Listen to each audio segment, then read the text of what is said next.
So here's a question for the stackers out there. Are you happy with silver? And the reason why I ask that is because some of you are stackers. Some of you are just doing this for a little bit. Maybe you think you can get a quick flip out of silver. Some of you, this is your life. This is what you believe in, stacking. Some of you, this is just a small little part of your portfolio. But all in all, I mean, we're all together to where we do have some silver, right? Most likely if you're watching this video and you clicked on the thumbnail because it said silver, it's because you have some sort of vested interest in the silver market. So are you happy with the direction silver has gone? I think for some people, and you can leave me a comment down below, pretty please, and I'm just going to show off for no reason some of the stuff that I've been buying today because, spoiler alert, I am happy with silver and my strategy on silver. But I'm curious about you. Are you happy with it? I would say that a lot of people that say no are going to end up being those people that fell for the hype, right? That saw the Reddit people saying that silver is going to the moon and come on apes, stronger together. This stuff is going to be able to, break everything. We can destroy the silver market if we just group up together and just buy. I think that a lot of those people that came in getting bad advice from bad actors are going to be unhappy, right? But for the long-term strategists out there that are like, yep, I've been doing this for a long time. I got a method to my madness. I just keep on going with it. It's been working out. I'm just gonna keep on trucking along, keep on swimming little by little, Dory Finding Nemo style. Keep on swimming. I think those people are the ones that are like, hey, I still enjoy silver. I still see the benefit. I believe in the future of it. Not going too crazy. I'm not believing the hype by any means. Not following the bad advice that's out there. Just sticking to my own strategy. I believe that you're going to comment saying that you're plenty happy with it. For people that are probably in the middle, they're like, well, I still believe in it. I just thought it would have been higher by now. I think that those people right there, the people in the middle, are the people that, quite frankly, just had a different thought process. They saw an opportunity, they heard some information, did some research, and based on their belief, they thought, hey, this stuff does have a potential to go much higher real soon. You need this stuff in industry today like crazy. All these like electric vehicles and the things that you're watching me through right now, and medical equipment, all of this stuff. Silver is highly industrial as far as the need as a metal. They probably go, man, I thought it was going to be more necessary, and being more necessary was going to cause the price to increase. And so they're just a little confused. Not to say that they're going to stop or they're mad at silver, or they expected more. I can totally understand that argument. I'm kind of there too. Although, if it doesn't go up, it doesn't shoot the moon, if it just kind of stays nice and steady, which I believe it probably needs to, I'm completely happy with that. I'm very surprised, though, with all the craziness that has gone on throughout the world, that we didn't see more of an increase in this silvery metal, just because, historically, and the thought process was that when any kind of weirdness happens in the world, that this stuff right here reacts in a positive way. Generally, that was kind of like the thought process. We've seen that that's almost the opposite, right?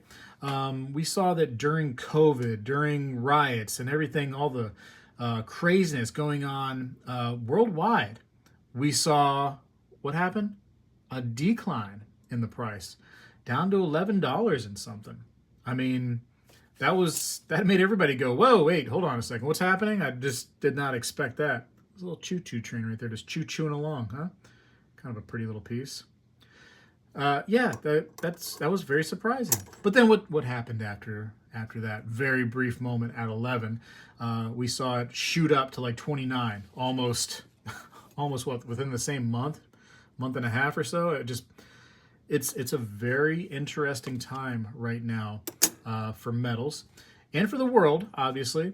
But I think that if you are leaving comments down below telling me how you kind of feel about silver, I think that if you're happy with silver, you're probably the people that are long term. And I would recommend for the people that are watching this right now, if you're unhappy with silver, if you're kind of in the mid ground, that you need to follow the advice of those people that are happy, which is this is a long term investment. You just buy a little bit as you can. You don't make this every bit of your investment. You just make it a part, and you buy when the prices are dipping. When the prices come down, you buy more if you can, but you don't stop buying. One way or another, you're still buying little bits here at a time, but when the price dips, then that's when you do your best work. Let's just say that. And I think that long-term strategy, if you don't follow the bad actors that say, hey, we're doing a squeeze right now. Oh, we're doing these raids. You got to go buy from this company that I'm promoting right now because, well, it benefits me and not you guys. That's not the people you should listen to whatsoever. The people that say, hey, take out a loan against your house and go buy precious metals. Those people are idiots. They're dumb. You already have a solid investment in a property, and then you're going to take away from that and go into another investment. I cannot recommend that. I think that's a dumb thing to do. But those people are out there. I've seen it many times, and they got plenty of followers. You know, the people that say go raid, and the people that say, you know, to the moon, come on apes, and the silver squeeze, and, you know, take a loan out against your property and go buy this stuff. They're all out there. They get plenty of views. They get plenty of support from the community. And then what happens when things go south? When the price of silver comes down after the raid event, and now their stuff technically is worth, I don't know, 33% less, what happens? They probably go leave a comment on these channels saying, hey, whoa, what? Hey, can you explain what happened with the raid? Because you were thinking the prices were going to come way up. That's why I spent extra money on these silver bars this month. I mean, I really didn't have it to spend, but, you know, I went crazy because of your advice, YouTuber. I followed the YouTuber's advice, and they were wrong. And you know what they do? They just ignore you. They probably, you know, block you, delete your comment, whatever the case may be, because you're useless to them. You've already accomplished what they needed out of you. They went ahead and got your attention. They got you to buy from the company they're promoting. And your job here is done. They'll move on to the next you. Follow the strategy, if you can, of the old timers that have been doing this for years and years and years, slow and steady. You will win the race, ultimately, over a long period of time. When you just start going, hey, man, I've had this stuff right here for 40 years. 40 years. Some of it I bought when it was low. It was $12, $13 an ounce. You know, but some, shoot, I had to buy when it was $35 an ounce, you know. But the average of my stack is actually really good compared to the price today. I did well with the average in consideration, you know, compared to what it is right now. That's the person you want to be, and I hope that you are. Is silver a great investment?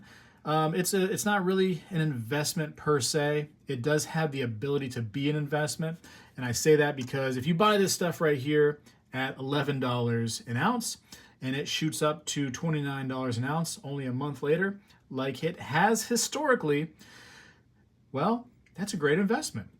Let's be honest, especially if you sold. I mean, you can't be mad about that. There is nothing in the writing of investment strategy that says that that was a poor decision to go ahead and sell when that was happening. No, that was great. You took profits, you sold. Everybody should be proud of you. You're going to have people that say, oh, you should never sell. But hey, if you took profits at that time, silver was a great investment. So you cannot say that silver is not an investment because it has the potential to be. Historically, is it that kind of thing? Is it a normal investment like a stock or anything? No, there's so many other things that are better than silver, 100%. This is me rambling, you know, about my thoughts. There's 100 other things that are better, maybe thousands of other things that are better technically as a get-rich-quick scheme. Also a get-broke quick scheme. Let's be honest. I mean, investments can go up and down. And so the reverse of being a great investment, of course, is a really poor investment. And let's just be honest. I mean, there's so much out there that could be better or worse than silver. But silver is just that great mid ground, I think, and it's a great, safety net. Gold, I think, is even a little bit better. It just has more of a allure to it. It has that price, that heavy price on it right there to keep some people out of it. But there's fractional gold out there. There's some for everybody. An example, just for funsies. So I don't know if you looked at this right here in the corner, but I bought this. I don't play this game anymore, this Magic the Gathering. When I was a kid, I had some of the cards, but I don't know what any of these cards do anymore. I really don't care to be honest with you. But I saw a couple things here. I saw an opportunity. These are very expensive. And this particular box was super expensive, was talked about all over the internet, right? And you're like, what are these things? Think of baseball cards. It's like baseball cards, except for they have like little instructions on them. And you can play with friends based on the instructions. The cards do different things. Almost like a Dungeons and Dragons thing. Never played that either, but I'd imagine it's something like that, right? You just have these instructions and the cards do different things. I don't know. But anyways, so it's called Magic the Gathering, and they teamed up with Lord of the Rings, the franchise there, in order to make this new set of cards. Talked about everywhere. And why was it talked about? A couple of reasons, right? First of all, it's extraordinarily expensive, this set. Probably because they ended up teaming up with a large franchise like Lord of the Rings. And like, how much did this box cost me? I think it cost me like $420, $419, $420, something like that. And I ended up getting it, 4 or 5 months. I pre-ordered it prior to it even being released, right? To lock in that price. And also, another reason why it was being talked about is because of this right here. It says, may include a serialized ring card. They put a card in one of these boxes, only one card. It's actually a 1 of 1, so only one card will ever be out there.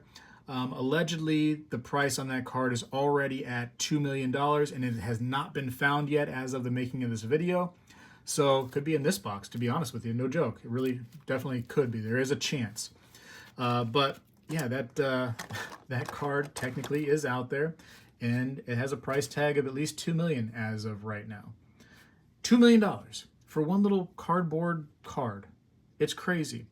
But even beyond that, this box right here has already gone up in value since I received it. Probably about close to $100, this box untouched in the plastic. Each pack of cards, which only has 15 cards in it, right? Only 15 cards per pack, and there's 12 packs in here. Those packs I've seen them go for $70 for one single pack of cards. Talk about a good investment, right? I'm not even going to open the thing. Maybe I'll open it, I don't even know. But at least for right now, this very second in time, I am not going to open this. Way, way better of an investment compared to the last few months with silver, right? But what's going to happen to this in the long term? Some of the cards in there might be worth more money. Some might be worth a lot less. Who knows? Who knows what the future may hold? Shoot, I may accidentally get this thing wet, right? There may be a leak in the roof. This may get soaking wet. Who knows? Who knows what may happen with this right here in the future? You take some of these cards, you accidentally bend them a little bit. Now the price starts going down and down and down. Meanwhile, shoot, man, silver is silver, right? I can get this wet. Even if I melt it, I mean, technically it's still silver, right? It's just gonna be a big nasty pile of messy silver, but I could probably end up salvaging it. It just kind of stands the test of time a little bit better than some of this stuff. But for the right now, as an example of a better investment, this is great. These cards, it's so weird. So weird how that works. Anyways, long-term strategy, I think you just follow your own advice, just little by little. Please don't follow the hype, man. I just on this channel so much, and it's not very popular for me to say don't follow the hype. You know, it's the popular thing to do is say, man, this stuff is a great investment. You should go buy it right now, or else, I mean, you're really going to miss out if you don't get this stuff right now. Oh, what a buying opportunity we're at right now. You guys are just making a huge mistake if you're not going out and supporting XYZ business right now to buy this stuff. That's the popular thing, right? That's what gets all the views and the attention and, the love from the community, right? Let's be honest. Down in the comments, you're like, yeah, heck yeah, man, I've been buying this stuff. Oh, it's so great that you mentioned it. Thank you so much for promoting silver, blah, blah, blah. I promote silver just enough, but it is just enough that I believe in what I'm saying. I don't promote it anything beyond that. I think it's a good investment, but it's not the greatest possible investment that's going to just totally change your life. It's not that kind of thing. It's not a lottery ticket by any means. Anyways, I got to go. Long story short, long-term investment. The people down in the comments that said that they are long-term holders and for them it's been good are the ones probably just following the strategy to a T and just keeping with it, man. Little by little, they will succeed. And I hope that you follow their way of living and their financial advice, because that seems to be the best way when it comes to silver, gold, other precious metals. Little by little, slow and steady. You will win the race. Spegtacular is out. Well, hello, everybody. I seek to educate and entertain through my journey of collecting coins and stacking precious metals. I encourage you to subscribe and please stay with me on this journey. I am Spegtacular, the Silver Stacular. When I was a kid, we did this every day in school, and I believe we need to bring this back a little bit, and I'm going to start right now. I pledge allegiance to the flag of the United States of America and to the republic for which it stands, one nation, under God, indivisible, with liberty and justice for all.